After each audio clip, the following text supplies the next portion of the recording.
وَوَجَدَكَ عَائِلًا فَأَغْنَىٰ، پایا اللہ نے آپ کو کہ آپ تنگ دست ہیں تو اللہ نے غنی کر دیا۔ غنی کس طور سے کیا؟ حضرت خدیجہ سے شادی ہوئی 25 برس کی عمر میں، جو عرب کی متمول ترین خاتون، ان کی اپنی فرمائش پر یہ شادی ہوئی، انتہائی محبت کرنے والی۔ تو واقعہ میں آپ کو سنا رہا تھا کہ اس زمانے میں یہ 25 برس سے لے کر اور 40 برس کی عمر شریف کے مابین کبھی یہ واقعہ پیش آیا ہے کہ حضور ایک دفعہ کہیں نکل گئے مکے سے باہر، مختلف وادیاں ہیں، پہاڑ ہیں، پہاڑوں کے مابین وادیاں ہیں۔ ایک وادی میں آپ نے دیکھا وہ قبیلہ آ کر پڑاؤ ڈالے ہوئے ہے، انتہائی مفلوق الحال، بھوک کی وجہ سے جسم سوکھ کر کانٹے ہوئے ہیں، تن پر کپڑے نہیں ہیں۔ حالت دیکھ کر آپ آئے، انتہائی ملول اور غمگین ہو کر گھر میں آ کر چادر لے کر لیٹ گئے۔ اب پوچھا حضرت خدیجہ نے کیا ماجرا ہے، کیا معاملہ ہے؟ آپ نے فرمایا میں گیا تھا باہر فلاں وادی میں، میں نے یہ دیکھا فلاں گھاٹی میں ایک قبیلہ ہے، پڑاؤ ڈالے ہوئے ہیں اور یہ حال ہے۔ حضرت خدیجہ اور فرمانے لگے کہ میرے پاس دولت نہیں ہے کہ میں ان کے لیے مدد کر سکوں۔ سرمایہ تو حضرت خدیجہ کا تھا نا، آپ کی اپنی ذاتی دولت تو نہیں تھی۔ اس پر حضرت خدیجہ نے فرمایا اچھا آپ جائیے اور بڑے بڑے قریش کے چند سرداروں کے نام لیے کہ ان کو بلا لائیے۔ حضور گئے، وہ سب آ گئے۔ اتنی دیر میں اتنا بڑا ڈھیر اشرفیوں کا حضرت خدیجہ نے لگا دیا کہ جب حضور آ کر بیٹھے تو اس کے پیچھے چھپ گئے، اور پھر کہا ان سرداران قریش سے مخاطب ہو کر آپ سب لوگ گواہ رہے میں نے یہ ساری دولت محمد کے حوالے کی صلی اللہ علیہ وسلم، وہ جیسے چاہیں اسے خرچ کریں۔ تو ایسی بیوی جس نے ساتھ دیا، میں اگر اس موضوع پر چونکہ میرے کچھ خاص احساسات ہیں اس میں وہ بیان کروں گا تو پھر بہت وقت نکل جائے گا کہ حضرت خدیجہ رضی اللہ تعالیٰ عنہ کا کیا مقام تھا جسے ہم میں سے اکثر نہیں جانتے۔ ہمارے ہاں تو جیسے ہے گرفتار ابو بکر و علی ہوشیار باش، یا ابو بکر کی فضیلت رضی اللہ تعالیٰ عنہ اہل سنت کے نزدیک یا اہل تشیع کے نزدیک حضرت علی کی فضیلت اسی میں ہے، گرفتار ہے، اسی میں جھگڑا ہے۔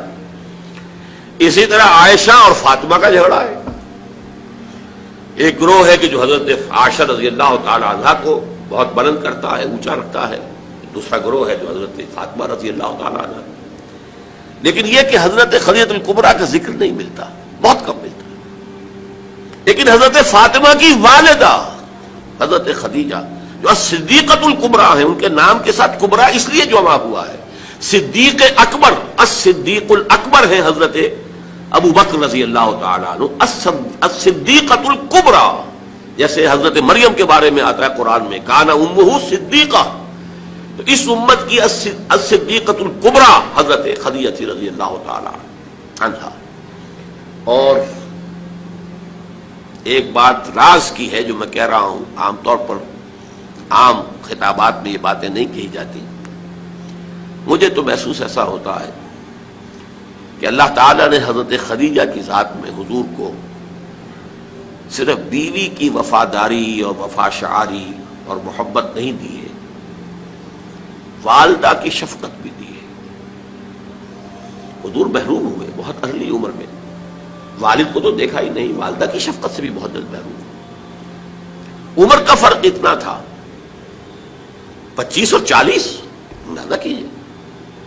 اور آپ کو معلوم ہے میری نانی میرے بڑے ماموں سے 13 برس بڑی تھی، 13 برس میں ان کی ولادت ہو گئی تھی، اور عرب کا معاملہ تو اور گرم ماحول کا تھا۔ تو کیا 15 برس کی عمر میں حضرت خدیجہ کی اولاد نہیں ہو سکتی تھی؟ اگر وہ ہوتی تو کیا وہ حضرت عمر حضور کی ہم عمر نہ ہوتی؟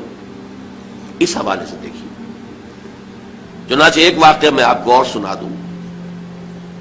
ایک مرتبہ حضور صلی اللہ علیہ وسلم اسی طرح جو بھی نیا تجربہ تھا عالم ملکیت اور عالم بشریت کے درمیان اتصال کا، اور جس کی وجہ سے ایک خوف کی سی کیفیت، ایک تشویش کا سا انداز، تو حضرت خدیجہ نے ایک مرتبہ یہ کہا کہ اچھا اب جب وہ آئے، وہ فرشتہ ہے یا کیا ہے، وہ بدروح ہے یا کوئی واقعتاً فرشتہ ہے، جب بھی وہ آپ کو نظر آئے تو مجھے بتائیے گا۔ حضرت جبرائیل آئے، حضور نے فرمایا وہ آ گیا۔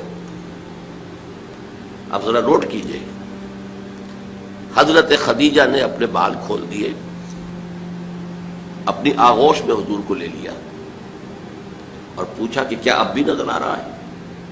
آپ نے فرمایا نہیں۔ فرمایا یقیناً یہ فرشتہ ہے، یہ کوئی بدروح نہیں ہے، فرشتہ ہے جس نے حیا کی ہے، اگر کوئی بدروح ہوتی تو لذت لیتی، وہ غائب نہ ہوتی۔ اب آپ اندازہ کیجئے عظمت فکر، سوچ کا، آپ کے فکر کا، شعور کی بلندی کا۔ بہرحال سن 10 نبوی کا تذکرہ کر رہا تھا، حضرت خدیجہ کا انتقال ہو گیا، ابو طالب کا انتقال ہو گیا۔